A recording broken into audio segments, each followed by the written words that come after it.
ketika tertutup memang peran partai lebih dominan. Ya, nah, betul. kan Ya, itu betul. masalahnya. Di partai menentukan caleg, partai bisa menentukan siapa saja untuk didudukkan, apakah itu di eksekutif maupun di legislatif ya. Ya. Kalau secara terbuka itu memang rakyat bisa memilih langsung caleg-calegnya. Tentunya rakyat memilih caleg-caleg itu kan mereka sudah melihat bagaimana kinerja mereka, bagaimana perjuangan mereka, atau bagaimana visi misi mereka untuk membela kepentingan rakyat, terutama untuk dapil mereka. Jadi kalau secara tertutup kan hanya partai yang menentukan. Ketika seseorang yang dekat dengan ketua partai, mereka juga akan terpilih.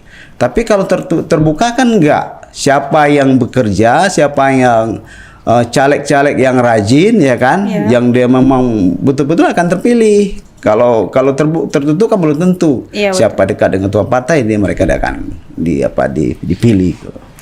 Iya. Nah, kan Pak, selain wacana terkait dengan sistem proporsional terbuka dan tertutup, tetapi masih banyak nih wacana-wacana lainnya. Salah satunya adalah wacana penundaan pemilu di tahun 2024 nih.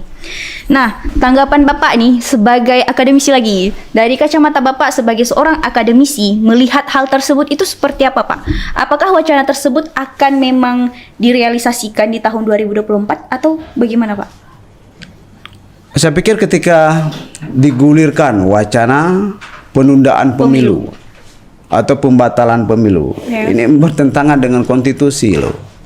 Ya. Karena negara kita itu negara demokrasi. Ya, betul. Ya. Yang secara konstitusi sudah menetapkan bahwa proses pemilu itu dilaksanakan 5 tahun sekali. Ya. Ya. Jadi tidak ada dasar menurut saya, dan menurut saya ini adalah bertentangan dengan konstitusi kita yang telah mengatur bahwa pemilu itu dilaksanakan 5 tahun sekali.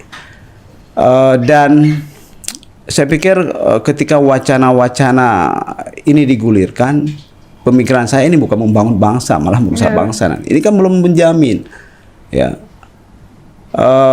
Secara pengalaman misalnya. Bahwa selama COVID ya, memang ada beberapa negara yang menunda. Misalnya dari 21 Februari 2020 sampai 21 Februari 2022 itu 80 negara yang menunda pemilu. Itu alasannya apa? Karena COVID. Ya. Walaupun demikian, ya. Pada saat COVID juga ada negara-negara juga 150 negara juga melaksanakan pemilu.